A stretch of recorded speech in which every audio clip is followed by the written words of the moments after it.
Joshua അധ്യായം 8.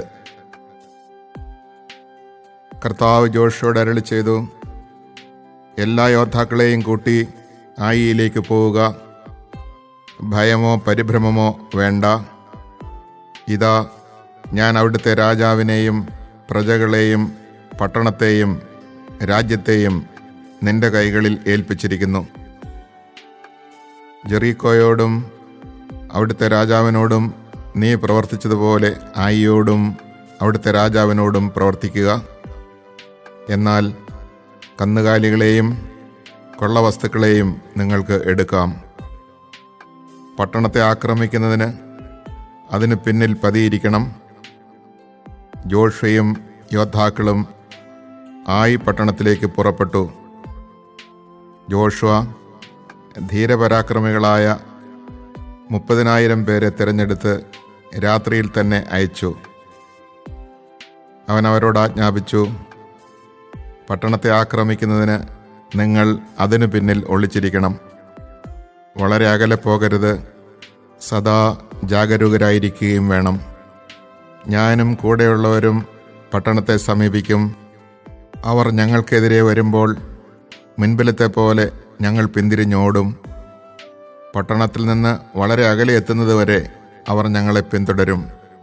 അപ്പോൾ അവർ പറയും, ഇതാ, അവർ മുൻപിലത്തെ പോലെ പരാജിതരായി ഓടുന്നു. ഞങ്ങൾ അങ്ങനെ ഓടും. അപ്പോൾ നിങ്ങൾ പുറത്തു വന്ന് പട്ടണം പിടിച്ചടക്കണം. നിങ്ങളുടെ ദൈവമായ കർത്താവ് അത് നിങ്ങളുടെ കൈകളിൽ ഏൽപ്പിച്ചു തരും. കർത്താവ് കൽപ്പിച്ചതുപോലെ പട്ടണം പിടിച്ചടക്കിയതിന് ശേഷം അത് അഗ്നിക്കിരയാക്കണം. ഞാൻ നിങ്ങളോട് കൽപ്പിക്കുന്നു. ജോഷുവ അവരെ യാത്രയാക്കി. അവർ പോയി ആയി പട്ടണത്തിന് പടിഞ്ഞാറ് ആ പട്ടണത്തിനും ബഥേലിനും മധ്യേ ഒളിച്ചിരുന്നു. ജോഷുവ ആ രാത്രിയിൽ ജനത്തോടുകൂടെ താമസിച്ചു. അവൻ അതിരാവിലെ എഴുന്നേറ്റ് യോദ്ധാക്കളെ വിളിച്ചുകൂട്ടി. ഇസ്രായേലിലെ ശ്രേഷ്ഠന്മാരോടുകൂടെ ജനത്തെ ആയി പട്ടണത്തിലേക്ക് നയിച്ചു. അവനും കൂടെയുണ്ടായിരുന്ന യോദ്ധാക്കളും പട്ടണത്തിൻ്റെ പ്രധാന കവാടത്തിന് വടക്കുവശത്തായി പാളയമടിച്ചു. അവർക്കും ആയി പട്ടണത്തിനും മധ്യേ ഒരു താഴ്വരയുണ്ടായിരുന്നു. പട്ടണത്തിന് പടിഞ്ഞാറ് വശത്ത് ബഥേലിനും പട്ടണത്തിനും മധ്യേ ഏകദേശം 5000 യോദ്ധാക്കളെ അവൻ ഒളിപ്പിച്ചു. പ്രധാന പാളയം പട്ടണത്തിന് വടക്ക് ഭാഗത്തും ബാക്കിയുള്ളവ പടിഞ്ഞാറ് ഭാഗത്തും ആയിരുന്നു. ജോഷുവ ആ രാത്രി താഴ്വരയിൽ തന്നെ കഴിച്ചുകൂട്ടി. ആയി രാജാവ് ഇത് കണ്ടപ്പോൾ അരാബായിലേക്കുള്ള ഇറക്കത്തിൽ വെച്ച് ഇസ്രായേൽക്കാരെ നേരിടാൻ സൈന്യസമേതം പുറപ്പെട്ടു. എന്നാൽ പട്ടണത്തിൻ്റെ പിറകിൽ ശത്രു സൈന്യം പതിയിരുന്നത് അവർ അറിഞ്ഞില്ല. ജോഷുവയും ജനവും പരാജിതരായി എന്ന് നടിച്ച് മരുഭൂമിയുടെ നേരെ ഓടി. അവരെ പിന്തുടരുന്നതിന് രാജാവ് പട്ടണത്തിലുണ്ടായിരുന്നവരെയെല്ലാം വിളിച്ചുകൂട്ടി. അവർ ജോഷുവയെ പിന്തുടർന്ന് പട്ടണത്തിൽ നിന്ന് വളരെ വിദൂരത്തായി. ഇസ്രായേലിനെ പിന്തുടരാത്തവരായി ആരും ബഥേലിലോ ആയി പട്ടണത്തിലോ ഉണ്ടായിരുന്നില്ല. അവർ പട്ടണം അടയ്ക്കാതെയാണ് പോയത്. കർത്താവ് ജോഷുവയോട് അരുളി ചെയ്തു, നിന്റെ കയ്യിലിരിക്കുന്ന കുന്തം ആയി പട്ടണത്തിന് നേരെ ചൂണ്ടുക. ഞാൻ പട്ടണം നിന്റെ കരങ്ങളിൽ ഏൽപ്പിക്കും. ജോഷുവ അങ്ങനെ ചെയ്തു. അവൻ കൈ ഉയർത്തിയ ഉടനെ ഒളിച്ചിരുന്നവർ എഴുന്നേറ്റ് പട്ടണത്തിലേക്ക് പാഞ്ഞു ചെന്ന് അത് കൈവശപ്പെടുത്തി. തിടുക്കത്തിൽ പട്ടണത്തിന് തീവച്ചു. ആയി നിവാസികൾ തിരിഞ്ഞു നോക്കിയപ്പോൾ പട്ടണത്തിൽ നിന്ന് പുക ആകാശത്തേക്ക് വരുന്നത് കണ്ടു. അവർക്ക് അങ്ങോട്ടോ ഇങ്ങോട്ടോ ഓടുന്നതിന് സാധിച്ചില്ല. കാരണം മരുഭൂമിയിലേക്ക് ഓടിയവർ ഓടിച്ചവരുടെ നേരെ തിരിഞ്ഞു. പതിയിരുന്നവർ പട്ടണം പിടിച്ചടക്കിയെന്നും അതിൽ നിന്ന് പുക പൊങ്ങുന്നെന്നും കണ്ടപ്പോൾ ജോഷുവയും ഇസ്രായേൽ ജനവും തിരിഞ്ഞ് ആയി നിവാസികളെ വധിച്ചു. പട്ടണത്തിൽ കടന്ന ഇസ്രായേല്യരും ശത്രുക്കൾക്കെതിരെ പുറത്തു വന്നു. ആയി നിവാസികൾ ഇസ്രായേൽക്കാരുടെ മധ്യത്തിൽ കുടുങ്ങി. അവരെ ഇസ്രായേല്യർ സംഹരിച്ചു. ആരും രക്ഷപ്പെട്ടില്ല. എന്നാൽ രാജാവിനെ ജീവനോടെ പിടിച്ച് അവർ ജോഷുവയുടെ അടുക്കൽ കൊണ്ടുവന്നു. ഇസ്രായേൽ തങ്ങളെ പിന്തുടർന്ന ആയി പട്ടണക്കാരെയെല്ലാം വിജനദേശത്ത് വെച്ച് സംഹരിച്ചു. അവസാനത്തെ ആൾ വരെ വാളിനിരയായി. പിന്നീട് ഇസ്രായേല്യർ ആയി പട്ടണത്തിലേക്ക് മടങ്ങിച്ചെന്ന് അവശേഷിച്ചവരെയും വാളിനിരയാക്കി. ആയി പട്ടണത്തിലുണ്ടായിരുന്ന 12,000 സ്ത്രീ പുരുഷന്മാർ അന്ന് മൃതിയടഞ്ഞു. ആയി നിവാസികൾ പൂർണ്ണമായി നിഗ്രഹിക്കപ്പെടുന്നതുവരെ കുന്തം നീട്ടിപ്പിടിച്ചിരുന്ന തൻ്റെ കരങ്ങൾ ജോഷുവ പിൻവലിച്ചില്ല. കർത്താവ് ജോഷുവയോട് കൽപ്പിച്ചതനുസരിച്ച് ഇസ്രായേൽക്കാർ പട്ടണത്തിൽ നിന്ന് കന്നുകാലികളെയും കൊള്ളവസ്തുക്കളെയും എടുത്തു. അങ്ങനെ ജോഷുവ ആയി പട്ടണത്തിന് തീവച്ച് അതിനെ ഒരു നാശകൂമ്പാരമാക്കി. ഇന്നും അതങ്ങനെ തന്നെ കിടക്കുന്നു. പിന്നീട് അവൻ ആയി രാജാവിനെ ഒരു മരത്തിൽ തൂക്കിക്കൊന്നു. സായാഹ്നം വരെ ജഡം അതിന്മേൽ തൂങ്ങിക്കിടന്നു. സൂര്യാസ്തമയമായപ്പോൾ ശരീരം മരത്തിൽ നിന്നിറക്കി നഗര കവാടത്തിൽ വയ്ക്കാൻ ജോഷുവ കൽപ്പിച്ചു. അവർ അങ്ങനെ ചെയ്തു. അതിനു മുകളിൽ ഒരു കൽക്കൂമ്പാരം ഉയർത്തി. അത് ഇന്നും അവിടെയുണ്ട്.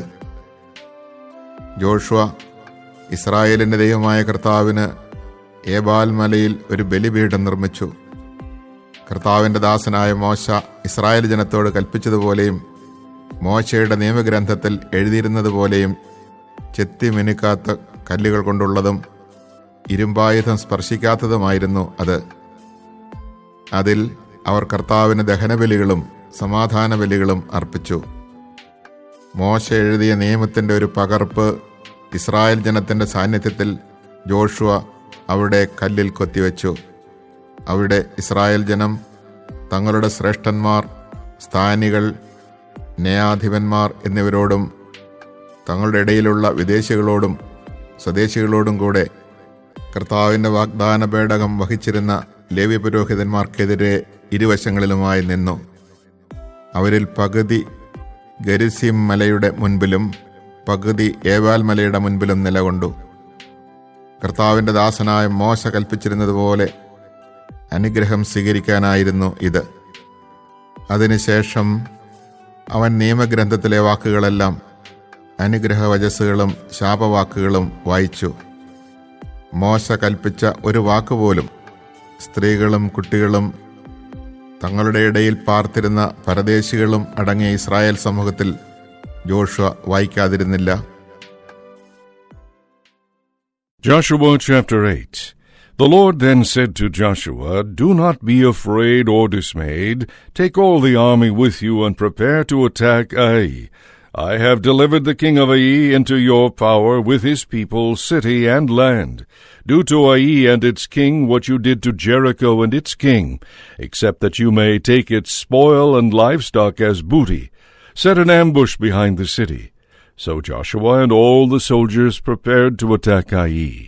Picking out 30,000 warriors, Joshua sent them off by night with these orders: "See that you ambush the city from the rear, at no great distance.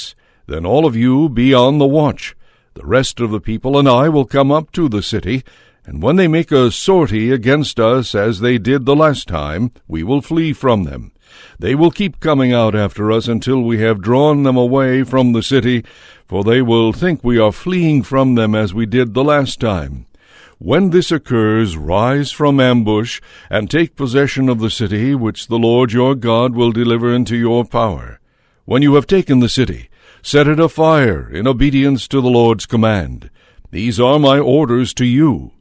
Then Joshua sent them away. They went to the place of ambush, taking up their position to the west of Ai toward Bethel. Joshua, however, spent that night in the plain. Early the next morning Joshua mustered the army and went up to Ai at its head with the elders of Israel. When all the troops he led were drawn up in position before the city, they pitched camp north of Ai on the other side of the ravine. He took about 5,000 men and set them in ambush between Bethel and Ai west of the city. Thus the people took up their stations, with the main body north of the city and the ambush west of it, and Joshua waited overnight among his troops. The king of Ai saw this, and he and all his army came out very early in the morning to engage Israel in battle at the descent toward the Arabah, not knowing that there was an ambush behind the city. Joshua and the main body of the Israelites fled in seeming defeat toward the desert, till the last of the soldiers in the city had been called out to pursue them. Since they were drawn away from the city, with every man engaged in this pursuit of Joshua and the Israelites, not a soldier remained in Ai or Bethel, and the city was open and unprotected. Then the Lord directed Joshua, "Stretch out the javelin in your hand toward Ai, for I will deliver it into your power." Joshua stretched out the javelin in his hand toward the city, and as soon as he did so, the men in ambush rose from their post, rushed in, captured the city, and immediately set it on fire. By the time the men of Ai looked back, the smoke from the city was already sky-high. Escape in any direction was impossible, because the Israelites, retreating toward the desert, now turned on their pursuers. For when Joshua and the main body of Israelites saw that the city had been taken from ambush and was going up in smoke, they struck back at the men of Ai. Since those in the city came out to intercept them, the men of Ai were hemmed in by Israelites on either side, who cut them down without any fugitives or survivors, except the king, whom they took alive and brought to Joshua. All the inhabitants of Ai who had pursued the Israelites into the desert were slain by the sword there in the open, down to the last man. Then all Israel returned and put to the sword those inside the city. There fell that day a total of 12,000 men and women, the entire population of Ai. Joshua kept the javelin in his hand stretched out until he had fulfilled the doom on all the inhabitants of Ai. However, the Israelites took for themselves as booty the livestock and the spoil of that city, according to the command of the Lord issued to Joshua. Then Joshua destroyed the place by fire, reducing it to an everlasting mound of ruins, as it remains today. He had the king of Ai hanged on a tree until evening. Then at sunset Joshua ordered the body removed from the tree and cast at the entrance of the city gate, where a great heap of stones was piled up over it, which remains to the present day. Later Joshua built an altar to the Lord, the God of Israel, on Mount Ebal, of unhewn stones on which no iron tool had been used, in keeping with the command to the Israelites of Moses, the servant of the Lord, as recorded in the book of the law. On this altar they offered holocausts and peace offerings to the Lord. There, in the presence of the Israelites, Joshua inscribed upon the stones a copy of the law written by Moses, and all Israel, stranger and native alike, with their elders, officers, and judges, stood on either side of the ark, facing the Levitical priests who were carrying the ark of the covenant of the Lord. Half of them were facing Mount Gerizim, and half Mount Ebal, thus carrying out the instructions of Moses, the servant of the Lord, for the blessing of the people of Israel on this first occasion.